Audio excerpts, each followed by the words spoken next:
تو حضرات قرآن کریم کی آیت کریمہ تلاوت کرنے کا شرف حاصل کیا. رب ارشاد فرماتا ہے لقد من اللہ.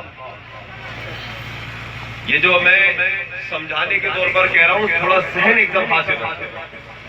لقد من اللہ علی المؤمنین اذ بعث فیہم رسولا.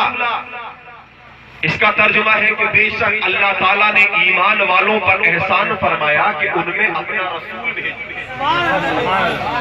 کیا بھیجا؟ اپنا رسول بھیجا جس کا کلمہ ہم پڑھتے ہیں لا الہ الا اللہ محمد رسول اللہ، جس کے بارے میں ہم گواہی دیتے اشہد ان لا الہ الا اللہ واشہد ان محمدا عبدہ ورسولہ.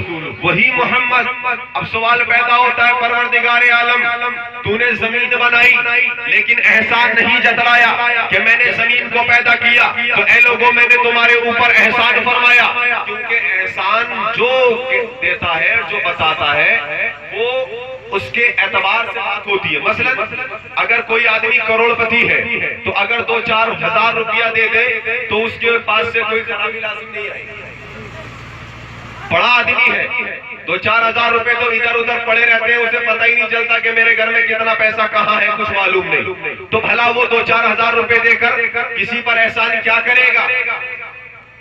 تو جب ایک کروڑ پتی آدمی کی یہ حیثیت کہ وہ 2-4 ہزار 5 ہزار روپے میں کوئی احسان کی بات نہیں کرتا، تو پروردگار عالم کتنا بڑا غنی اور کتنا بڑا مالک ہے. تو سارے مالدار اللہ تبارک و تعالیٰ کے عطا سے بنے ہیں.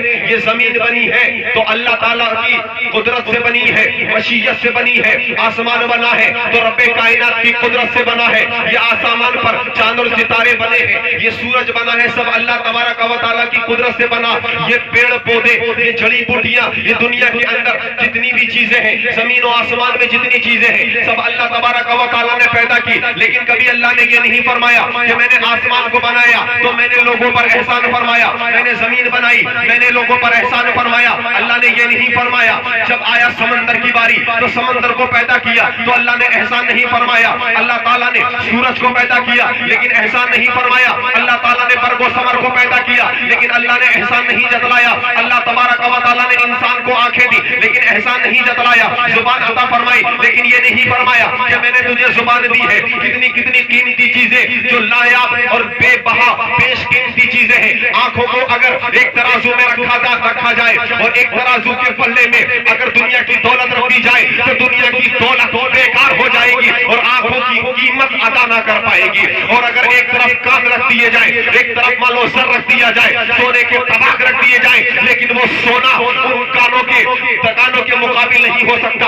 اس لیے کہ جو طاقت، جو قوت، جو عظمت اللہ نے کانوں کو عطا کی ہے. جن کے پاس کان نہیں ہے ان سے پوچھو، جن کے پاس زبان نہیں ہے ان سے پوچھو زبان کی اہمیت. جن کے پاس آنکھیں نہیں ہے ان سے پوچھو آنکھوں کی اہمیت کیا ہوتی ہے. جن کے پاس پاؤں نہیں ہے ان سے پوچھو پاؤں کی اہمیت کیا ہوتی ہے. جن کے پاس ہاتھ نہیں ہے ان سے پوچھو ہاتھوں کی اہمیت کیا ہوتی ہے. لیکن اللہ تعالیٰ نے اتنی چیزیں پیدا کی لیکن احسان نہیں جتلایا. اس لیے کہ اللہ تبارک و تعالیٰ نے احسان اس لیے نہیں جتلایا کہ یہ آسمان میرے نزدیک چھوٹی چیز ہے، یہ زمین میرے نزدیک کوئی حیثیت نہیں رکھتی، یہ آنکھیں انسان کی میرے نزدیک کوئی حیثیت نہیں رکھتی، یہ برگ و ثمر، یہ شجر و حجر، یہ تمام چیزیں جو دنیا میں اللہ تعالیٰ نے اور آسمانوں میں اللہ نے پیدا کی ہے اللہ کے نزدیک کوئی حیثیت نہیں رکھتی. اس لیے کہ رب خالق ہے، اس لیے کہ رب مالک ہے، رب احکم الحاکمین ہے.